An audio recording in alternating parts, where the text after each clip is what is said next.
National Science Fiction Day is unofficially celebrated by many science fiction fans in the United States on January 2nd, which corresponds with the official birth date of famed science fiction writer Isaac Asimov. While not an official holiday of any sort in the sense that it is not recognized or declared by any government, National Science Fiction Day is given some degree of credence by its recognition by organizations such as the Hallmark Channel and by the Scholastic Corporation. It is also listed in the National Day Calendar.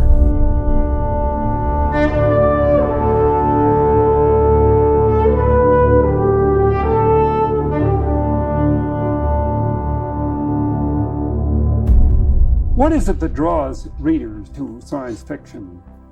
My own feeling is that science fiction is the relevant literary form for today. Of all the different types of fiction, science fiction is the only one which takes as its basic assumption that societies are going to change and which sets its stories against a fundamentally different society. It's something with great differences in it, whether it's time travel, whether it's overcrowdedness, whether it's space travel, whatever. It's not the present society. And there was a phrase you used, and I think what was your very first novel. You talked about the awful powers of darkness. Is the whole question of magic and fantasy and mystery and myth what brings people to it as well? Some people have that theory, but I don't. I see. Because there is real fantasy now. There are, for instance, the Lord of the Rings, that trilogy. There is Tolkien one. Watership Down right now is an excellent fantasy by a fellow called Adams. People who want that can still find it undiluted. No, I think science fiction refers to different societies which are connected to ours through scientific and technological change. There is always that feeling that we are heading right now rapidly into changing societies. People who are young people today know that when they're middle-aged, life will be nothing like what it is now. And science fiction gives them an opportunity to try on different societies. It's the only thing that's relevant. Anything which deals with the world of today is going to have no meaning to young people of today when, say, 30 years from now. Isaac Asimov was born on January 2nd of 1920 and lived to the age of 72 until passing away on April 6th of 1992. Asimov was an American writer and professor of biochemistry at the Boston University. During his lifetime, Asimov was considered one of the big three science fiction writers, along with Robert A. Heinlein and Arthur C. Clarke. A prolific writer, he wrote or edited more than 500 books. He also wrote an estimated 90,000 letters and postcards. Best known for his hard science fiction, Asimov also wrote mysteries and fantasy, as well as much nonfiction. Asimov's most famous work is the Foundation series, the first three books of which won the one-time Hugo Award for Best All-Time Series in 1966. His other major series are the Galactic Empire series and the Robot series. The Galactic Empire novels are set in the much earlier history of the same fictional universe as the Foundation series. Later, with Foundation and Earth in 1986, he linked this distant future to the Robot stories, creating a unified future history for his stories. He also wrote over 380 short stories, including the social science fiction novella Nightfall, which in 1964 was voted the best short science fiction story of all time by the Science Fiction Writers of America. Asimov wrote the Lucky Star series of juvenile science fiction novels using the pen name Paul French. Asimov was certainly a flawed man, and perhaps we can get into that next January 2nd. Let's just say he had a habit of touching women inappropriately, but we'll stick his science fiction contribution this time out and his influence on the genre. According to John Jenkins, who has reviewed the vast majority of Asimov's written output, once observed, it has been pointed out that most science fiction writers since the 1950s has been affected by Asimov, either modeling their style on his or deliberately avoiding anything like his style, along with such figures as Bertrand Russell and Karl Popper. Asimov left his mark as one of the most distinguished interdisciplinarities interdisciplinarities of the 20th century.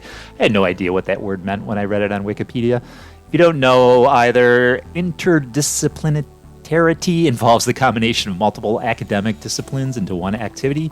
It draws knowledge from several other fields like sociology, anthropology, psychology, economics, etc.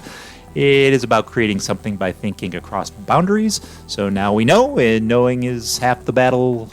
Yo, Joe. Few individuals, writes James L. Christian, understood better than Isaac Asimov what synoptic thinking is all about. His almost 500 books, which he wrote as a specialist, a knowledgeable authority, or just an excited layman, range over almost all conceivable subjects: the sciences, history, literature, religion, and of course, science fiction.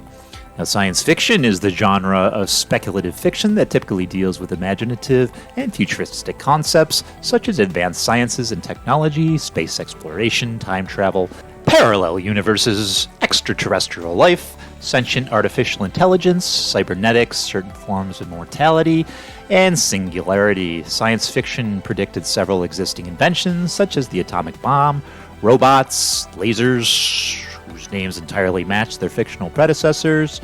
In addition, science fiction might serve as an outlet to facilitate future scientific and technological innovations. Science fiction can trace its roots to ancient mythology. It is also related to fantasy, horror, and superhero fiction, and contains many subgenres. Its exact definition has long been disputed among authors, critics, scholars, and readers. Science fiction in literature, film, television, and other media has become popular and influential over much of the world. It has been called the literature of ideas and often explores the potential consequences of scientific, social, and technological innovations. It is also often said to inspire a sense of wonder. Besides providing entertainment, it can also criticize present-day society and explore alternatives. National Science Fiction Day on January 2nd is the perfect day to celebrate this type of story, as well as Asimov's legacy. Science fiction touches so many different areas of literature that most people can find one area that they love. Science fiction can include stories based in space with aliens like E.T., or space battles like Star Wars.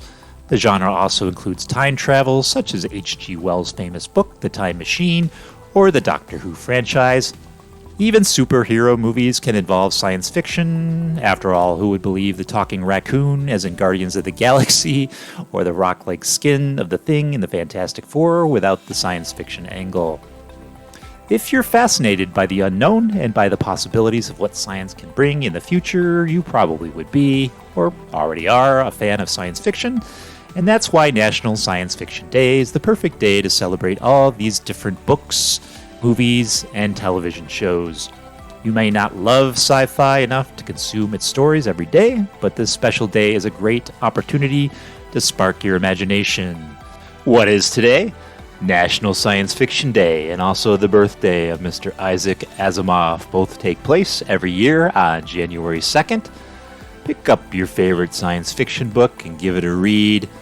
Pop in your favorite science fiction movie or television show and give it a watch. Celebrate National Science Fiction Day, and until next time.